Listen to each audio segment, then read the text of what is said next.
um, for joining us today.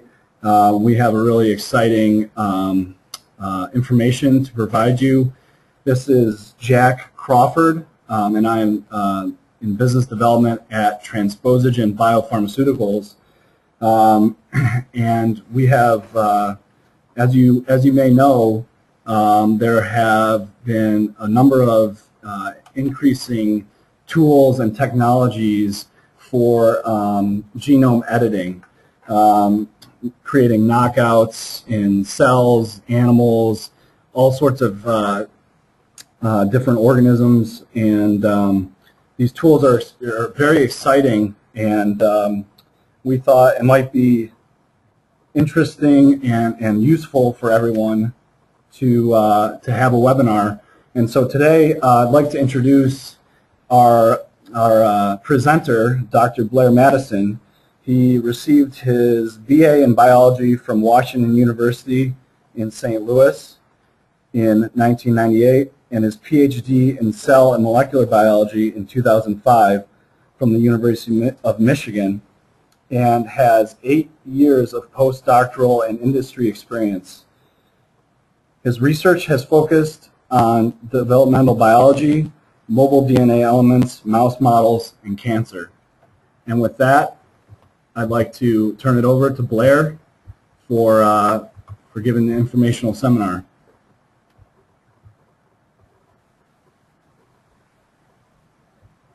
Thank you, Jack. So I just first like to discuss a few ideal properties of genome editing tools. So if we were able to pick the properties of our editing tools, this is what we'd want. First and foremost is the need for high specificity or zero off-target effects. Off-target effects, of course, will complicate the interpretation of a phenotype caused by your mutation of interest. Second, you want high efficiency. To the extent even that positive and negative selection is unnecessary, but one simply needs to screen a few dozen clones to find your mutant that you've created.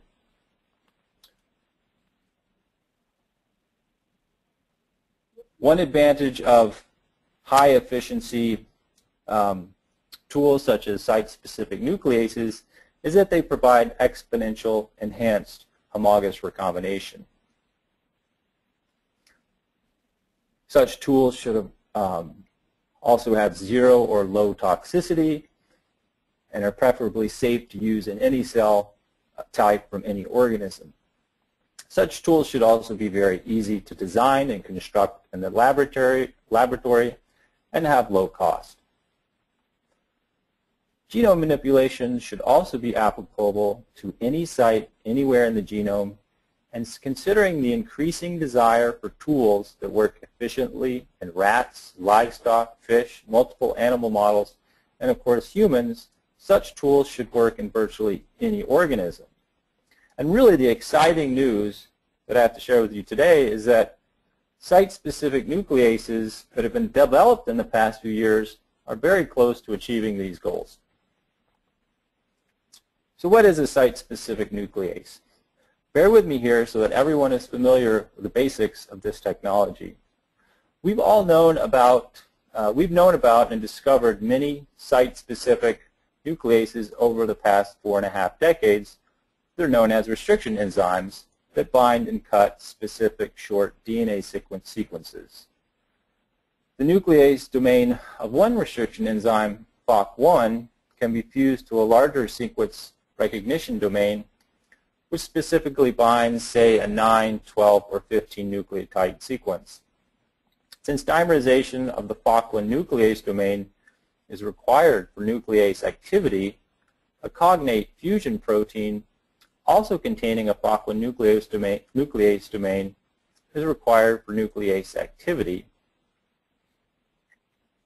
And that fusion protein is designed to recognize an adjacent half site. and upon Falkland dimerization, cleavage can occur. Recognition of each half site in this manner confers specificity to a particular site in the target genome. Pictured here are zinc finger nucleases, which are assembled from modular repeats, each binding a 3-base pair sequence. Tail nucleases, or talons, function in a similar manner via fusion to the Falkland nuclease. For talons, each module recognizes a specific singular base in the DNA strand. These double-strand breaks are recognized and repaired by the non-homology end-joining DNA repair pathway, which is naturally error-prone and frequently results in the creation of an insertion or deletion, or indel as it's called. Lastly, a new site-specific nuclease entails an RNA-guided sequence specificity. In this system, an RNA protein complex scans and recognizes a sequence within the genome with the creation of an RNA-DNA duplex. The protein component has enzymatic activity which cleaves both strands of DNA, yielding a double-strand break, which also frequently results in an indel through the NHEJ pathway. The RNA-guided system I'll discuss today is called CRISPR-Cas. So what can you do with site-specific nucleases? Since these nucleases frequently generate indels, they can be directly used to generate knockouts, perhaps by disrupting the reading frame in a target exon. As I mentioned, they also greatly enhance homologous recombination at the DNA break site. And homologous directed repair can be exploited to knock in a foreign piece of DNA provided on, say, a plasmid. Lastly, via homologous recombination, they can be used to integrate small changes at the DNA break site. Such small-scale editing can even be accomplished with short-stranded oligodeoxynucleotides, in addition to plasmid DNA. So I'd just like to briefly review some commonly used methods for detecting mutations such as indels in the genome and are relevant for today's talk. The first assay that is becoming widely used and is very easy, although not extremely sensitive, is the surveyor assay. This uses a newly discovered enzyme from celery called the surveyor enzyme, or also called CEL2. The surveyor assay begins with 2 PCR reactions, 1 PCR of the control or a wild-type template, and 1 PCR of the region that you suspect contains mutation. These products are mixed, heated, and hybridized, and then incubated with a surveyor enzyme. This enzyme cuts 3' of the mutation on both strands and thus can be resolved on a non-denaturing gel. Below is an example of a cut and uncut fragments from a surveyor assay, and the extent of digested fragments liberated is relative to the percent of mutated template and can thus be used to quantify the mutation rate in a sample. The second widely used assay for detecting mutations is high-throughput sequencing, often on the Illumina platform. And this assay is especially useful for, say, large number of samples, or for a large survey of many regions of the genome, or for complete genome-wide analysis. Platforms like Illumina do have limitations. Very large insertions or deletions may not be detected due to the short read length, as this prohibits accurate mapping. Lastly, are reporter-based assays. These are specific for one cassette or one reporter, and is simply a method of measuring mutagenesis efficiency in a high-throughput manner, usually via flow cytometry. Such cassettes can be used for detecting homologous direct repair after site-specific cleavage, where a piece encoding a piece with a repair fragment repairs a deleted or mutated sequence in GFP.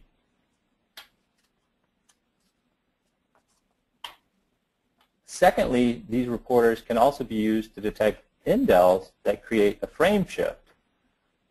These frame shifts can either destroy the reading frame of your GFP reporter, or indels can restore the reading frame of your reporter. Of course, there are other methods for detecting mutations, but these here are relevant for recent studies of site-specific nucleases and for this webinar. So I'd first like to talk about TALENs, which use a class of proteins called transcription activator-like effectors, or TALEs. TALEs are produced by bacteria such as Xanthomonas, which are plant pathogens that stick to the surface of a plant and inject virulence proteins into the cell. TALEs are one of these factors and act as transcription factors in the plant cell nucleus to modulate host gene expression to support bacterial growth and replication. So although produced by bacteria, TALE are designed to function in eukaryotic cells. The advantage of these factors is that TALE proteins have a relatively simple code for specific interaction with each base of DNA, where a 34 amino acid repeat interacts with one particular base. This was discovered by examining multiple naturally occurring consensus elements that are recognized by specific TALE proteins from Xanthomonas.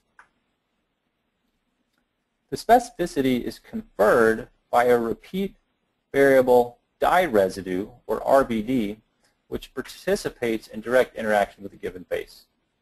Some RVDs are more specific than others, with the HD, NG, NI, and NN RVDs being the most specific and thus far the most useful for genome editing. You can see that the asparagine RVD can also recognize adenine in addition to guanine. Alternative guanine-specific RVDs have been discovered, but thus far the NN asparagine RVD has been very useful for highly specific targeting in vertebrate genomes. So XTNs, or TALENs, are fusions between the TAL DNA binding domain from Xanthomonas and the FOC1 DNA cleavage domain. And as mentioned earlier, such an arrangement yields cleavage only after DNA binding of each left and right monomer to the target sequence, which then facilitates and allows FOC1 dimerization. And this dimerization is absolutely necessary for nuclease activity. Random dimerization of FOC1 at other DNA sites is not expected because of the sequence specificity of each monomer. Each monomer has between 12 and 18, 33 to 35 amino acid repeats, with each domain recognizing one target base. TALENs can be used for generating site-specific knockouts, knock-ins, and single base pair edits of any gene and practically any genome, it appears. They are also easily assembled by automated and high-throughput synthesis systems such as Flash and Golden Gate. Flash assembly of TALENs is a solid phase ligation method for generating a sequence-specific TALEN. From a library of 376 pre-assembled repeat units, the specific tail DNA binding domain is ligated one fragment at a time, starting with a biethylated DNA fragment, which is then bound to streptavidin-coated magnetic beads.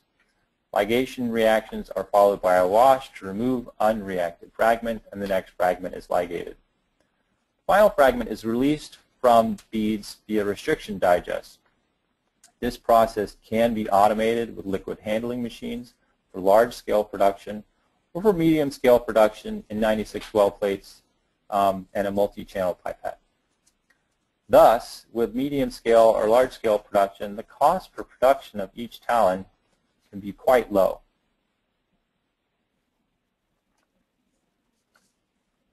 So here are some results from some mutagenesis in mammalian cells using talons.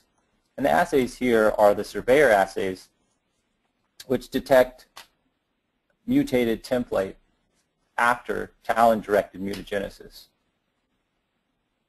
So you can see several sites were targeted in the human genome at specific genes of interest. You can also see that the efficiency ranges from about 4% up to about 50%, which is typical for properly designed talons.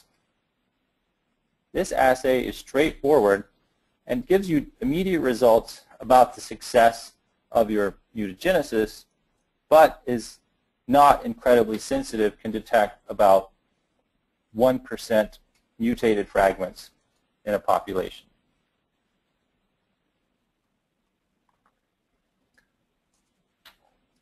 Homologous dependent repair can also be exploited using talons. So here, this group has targeted a locus with a repair template containing a Bagel1 site. Following introduction of specific talon pairs, homologous dependent repair and recombination can be detected.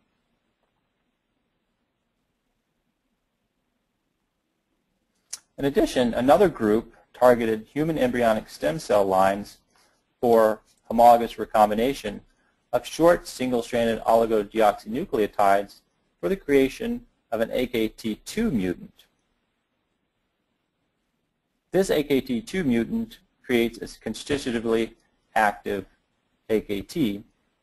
This group also generated an AKT2 knockout using talons. And for the homologous recombination, 3 out of 192 clones were recovered that contained this homologous recombination with no use of a selectable marker.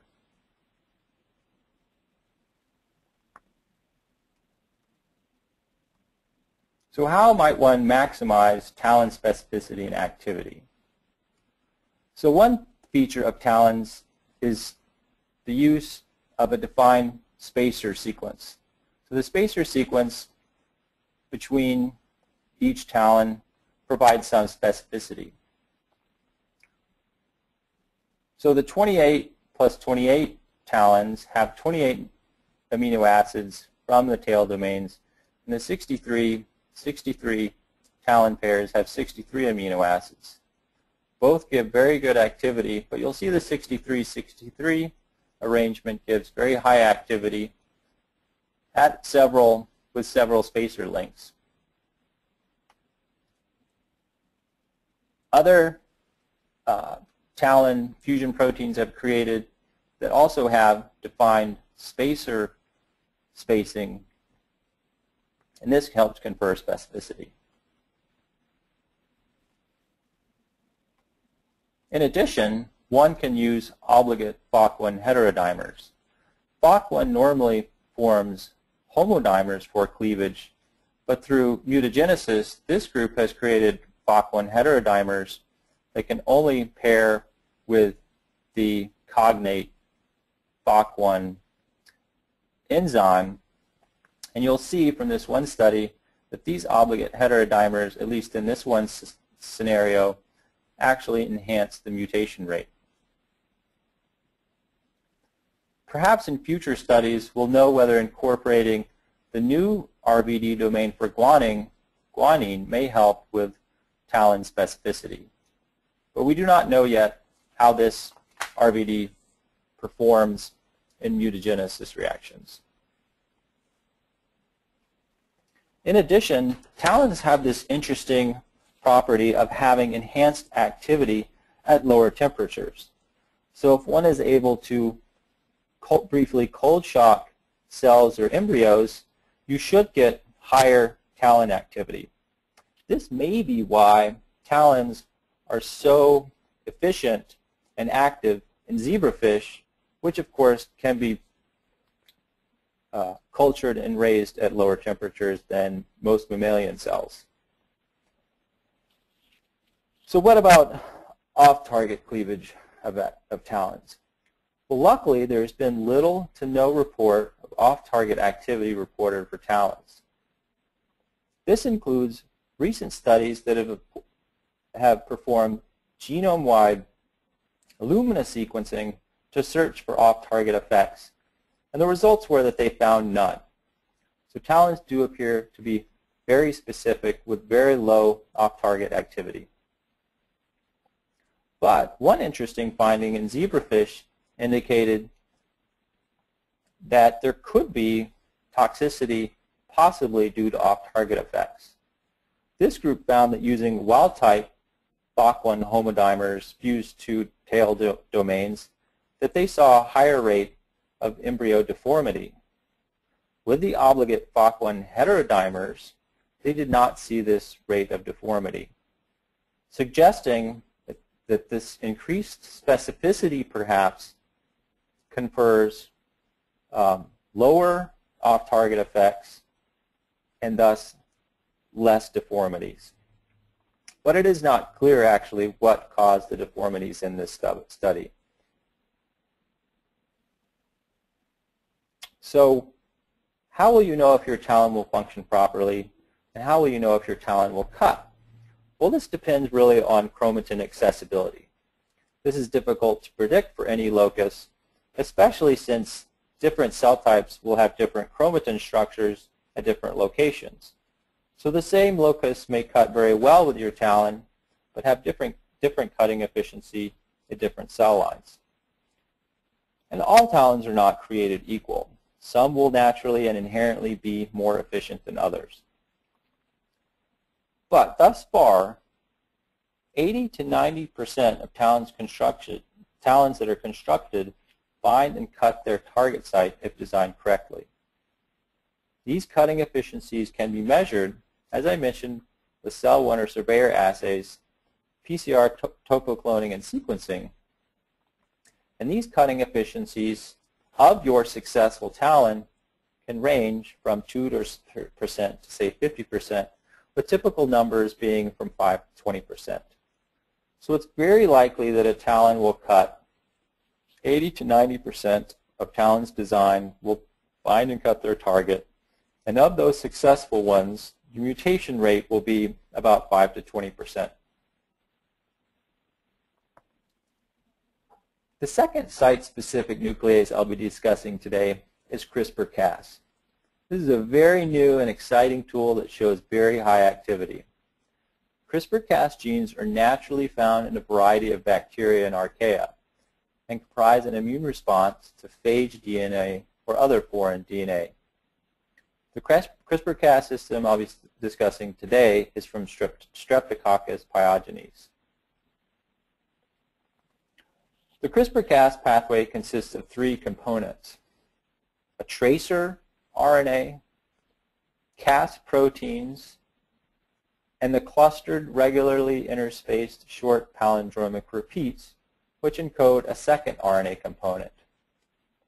I must stress here that the Cas protein required for site-specific nuclease is Cas9. Other Cas proteins are not involved in site-specific nuclease activity. Cas9 is sufficient for this activity.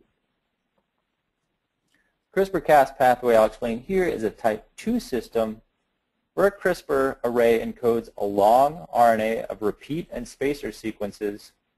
The spacer sequences are unique, short pieces of DNA derived from phage or other sources of foreign DNA. These CRISPR RNAs are incorporated into a complex of the Cas9 enzyme, tracer RNA, and RNase 3. RNase 3 recognizes and cleaves the duplex RNA formed between tracer RNA and the repeat region of CRISPR RNA. tracer RNA is further processed into a shorter fragment. This complex then binds a site in the genome containing a protospacer sequence that matches the spacer sequence from the CRISPR array. But the binding only occurs if there exists a protospacer adjacent motif. The protospacer adjacent motif is simply two guanine residues located one nucleotide 3' of the protospacer sequence.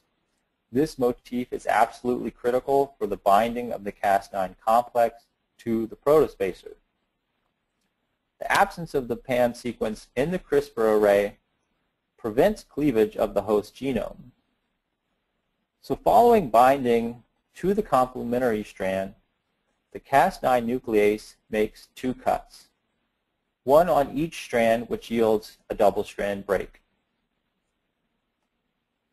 The Cas9 enzyme is a dual nuclease with two separate nuclease domains that cleave each strand separately. The RUV-C domain is responsible for non-complementary strand cleavage and is also required for exonuclease trimming that occurs just upstream of the cut site. Cleavage occurs approximately 3 to 8 base pairs upstream of the PAM on the non-complementary strand. The H and H endonuclease domain is necessary for cleavage of the complementary strand approximately 3 base pairs 3' of the PAM. Again, the PAM sequence in target DNA is necessary for Cas9 RNA complex binding to the target DNA sequence. In vitro reactions of the Cas9 enzyme with a defined template indicates that it functions substoichiometrically with multiple rounds of turnover and is a very efficient enzyme.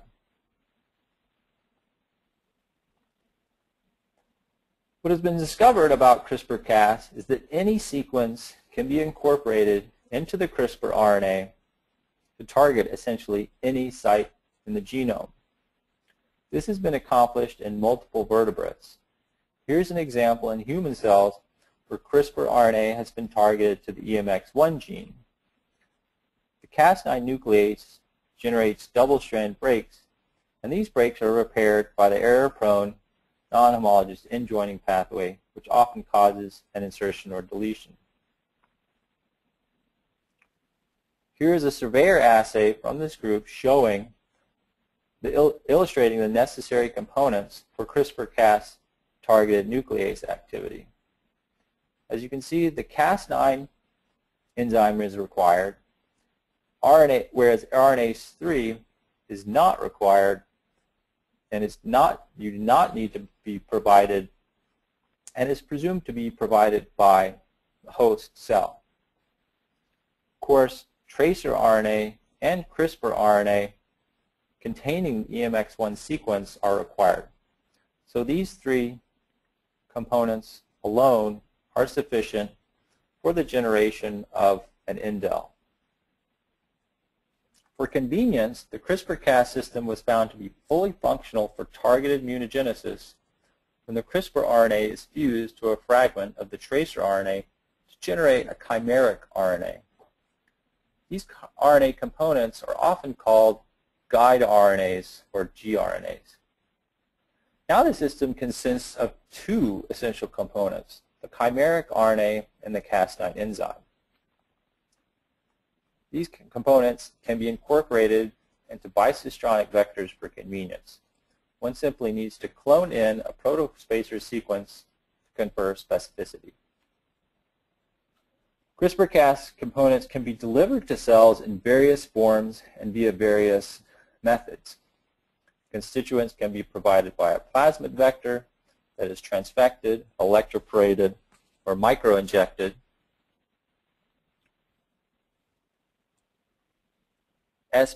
The Cas9 and guide RNA can be provided as transcribed and purified RNA. And alternatively, the guide RNA can also be generated following microinjection or transfection of PCR fragments containing an RNA pol 3 promoter and termination sequences. For targeting multiple sites in the genome, a CRISPR RNA containing multiple protospacer sequences can be generated, provided that the protospacers are separated by the direct repeats from the CRISPR array. In this case, the tracer RNA must be provided separately in a tricistronic vector or through co-transfection. Such multiplex targeting was achieved by this group in human cells, I believe 293T cells, where high rates of mutagenesis could be achieved by incorporating two separate protospacers. Here's a surveyor assay for the target regions of EMX1 and P-Val-B. You can see that the efficiencies are similar between multiplex targeting and single targeting experiments of EMX1 and P-Val-B genes individually. Thus, CRISPR-Cas is amenable to simultaneous manipulation at multiple sites in the genome without a great compromise in efficiency.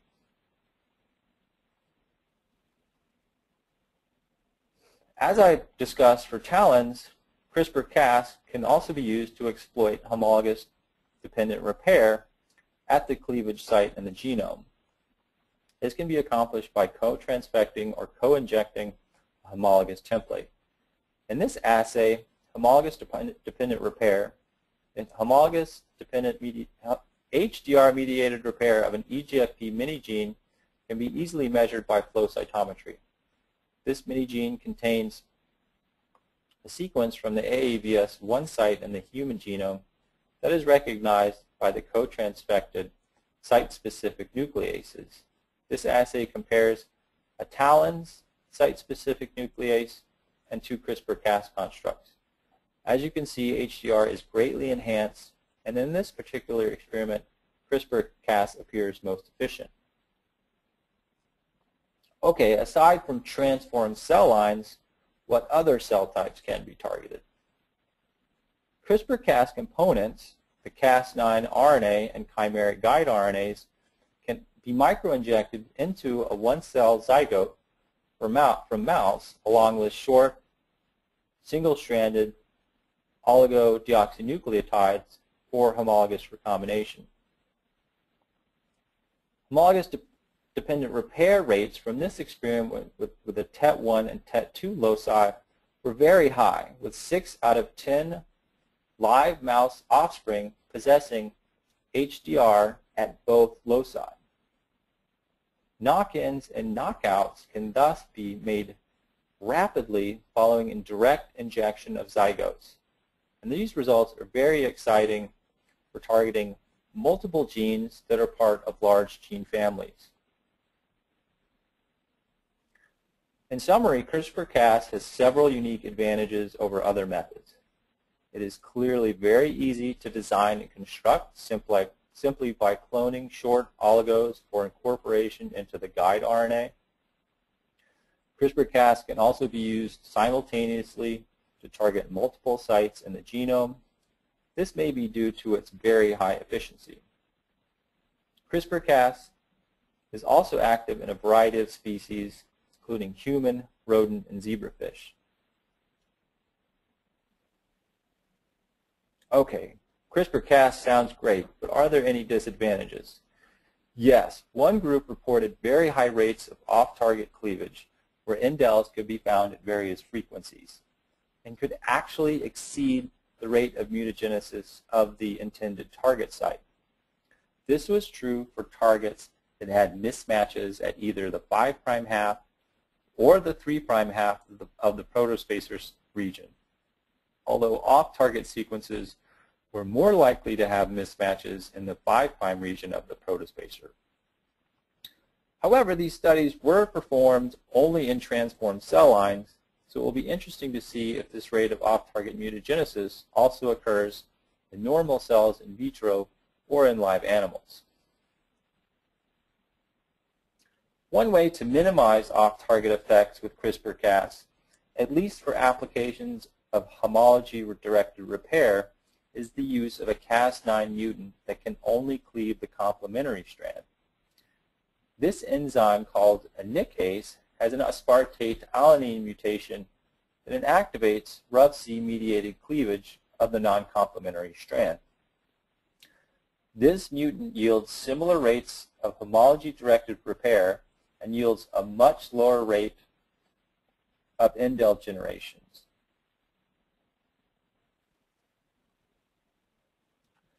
This low rate of indel generation is expected as NIC should not engage in HEG non-homology end joining repair.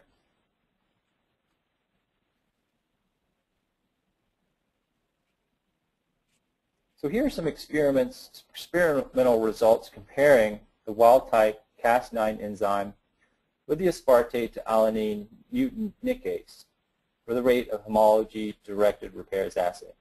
At the EMX1 locus, one group knocked in a construct containing restriction sites, which can then be easily detected following PCR of the mutated region. This D10A mutant nickase performed similarly to wild-type Cas9. In another study, a GFP repair assay demonstrated that there was also very little difference of measured homologous recombination. In this experiment, CRISPR-Cas cleavage was targeted to a disrupted region of a GFP cassette, and HDR with the donor GFP fragment yields a repaired locus. As you can see, there is very little difference between the wild-type Cas9 enzyme and the mutant Cas9 nickase. Thus, without compromising efficiency, homology-directed repair with this mutant should yield lower rates of off-target mutagenesis. For animal studies, any off-target mutations can be diluted through backcrossing, of course, providing that those mutations do not affect animal fertility. This was commonly used years ago when ENU mutagenesis was the standard for random mutagenesis in mice. So what's the breakdown? How do these different site-specific nucleases compare? So the design has gotten much easier. Both TALENs and CRISPR-Cas are much easier to design than zinc fingers.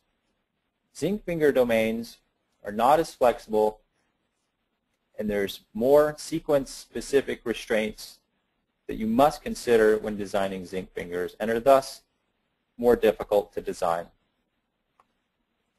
Construction of all are quite easy through ligation, or for CRISPR-Cas, it's very easy just through the cloning of a short oligo fragment.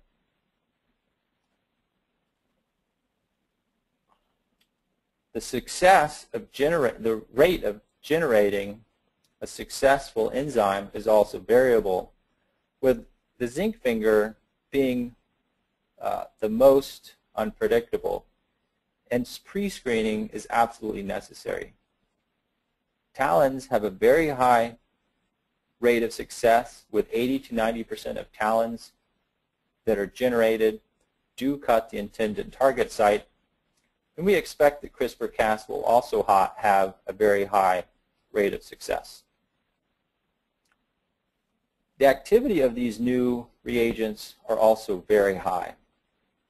There are zinc fingers that can exhibit very high activity, but it's highly variable, and thus, on average, zinc fingers yield low activity.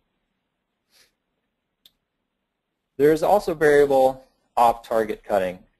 Some zinc fingers give high specificity, some do not. TALENs appear to have very low off-target cutting and high specificity, whereas perhaps CRISPR-Cas has a very high rate of off-target cutting. Toxicity of these new reagents appears to be very low in experiments thus far. Some studies have shown zinc fingers to be toxic in some cells. And lastly, cost has come down considerably. Zinc fingers are quite expensive to design, to pre-screen, and to synthesize compared to TALENs and CRISPR-Cas. CRISPR-Cas being the easiest and cheapest. So the key components to consider are the ease of construction balanced with a rate of off-target cutting.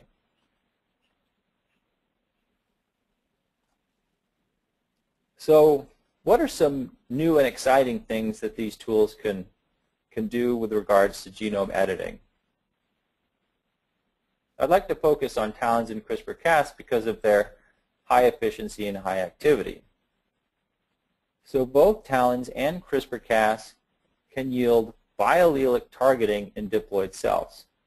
It's also likely that CRISPR-Cas and TALENs can yield multi-allelic targeting in polyploid cells, such as some cancer cell lines. Both can generate large deletions if one targets two different sites separated by, say, a few hundred kb.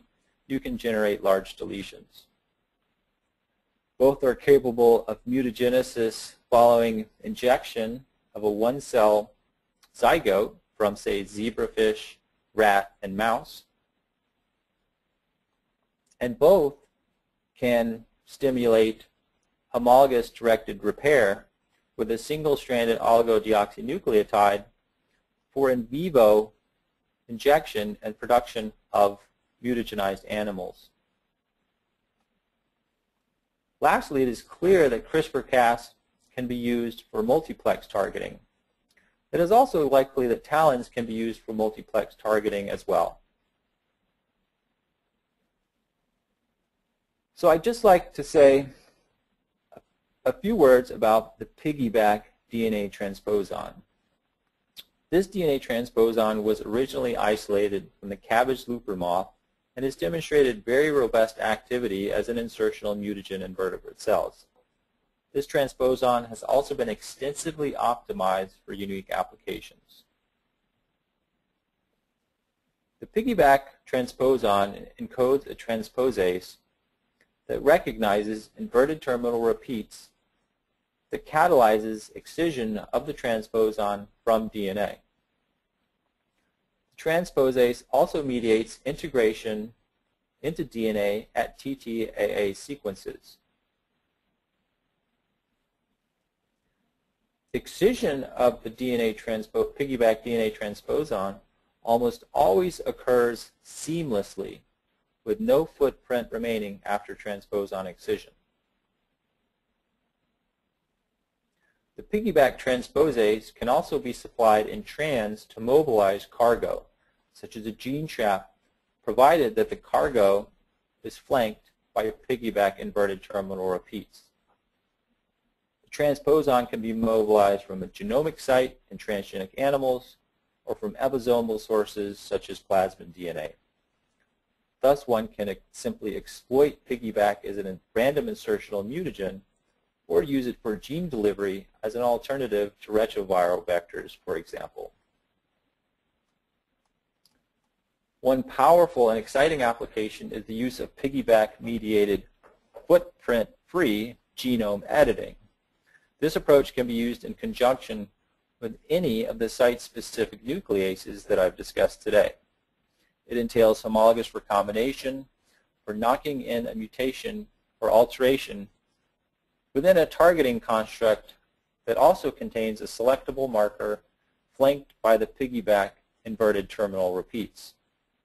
One simply needs to design the piggyback sequence to be integrated at a TTAA sequence that occurs naturally in the context of your gene.